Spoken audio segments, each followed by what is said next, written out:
Ever since its first publication in 1800 and something, Mark Twain's The Adventures of Huckleberry Finn has been mired in controversy.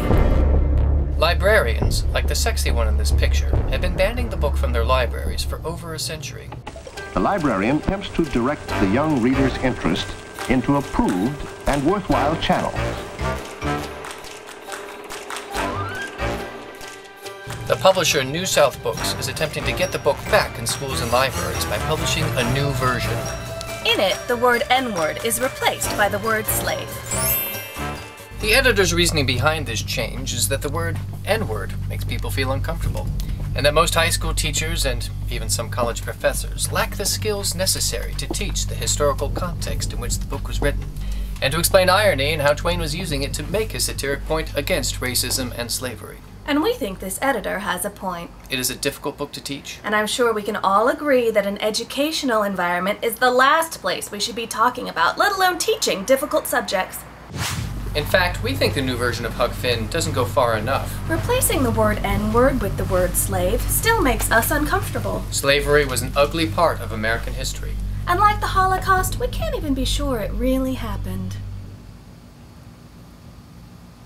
But we have a black president now. We live in a post-racial society. And white people everywhere are having tea parties to celebrate that fact.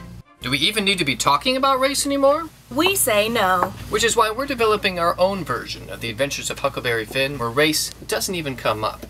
In it, we're replacing the word N-word with the word robot. So N-word Jim is now Robot Jim.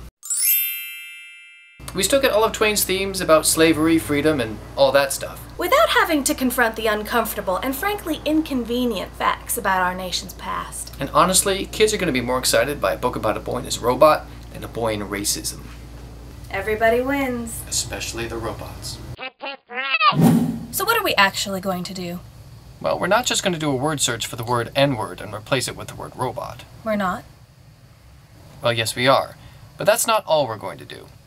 We have to read through the text to make sure there aren't any other slight alterations we need to make to remove any reference to Jim's humanity.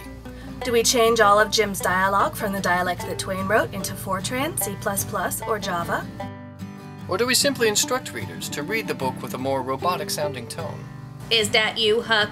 And you ain't dead, you ain't drowned, you's back again. It's too good for true, honey, it's too good for true. Let me look at you, child, let me feel, oh you. No, you ain't dead, you's back again. Living and sound, just the same old Huck, thanks to goodness.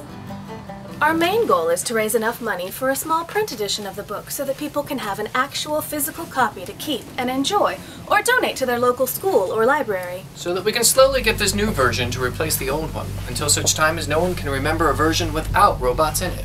We think it's what Mark Twain would have wanted. And in another 100 years, when robots have equal or superior rights to humans, and they find the word robot to be objectionable, we hope that someone will change it to something more palatable to their positronic brains. All hail our robotic overlords. Amen.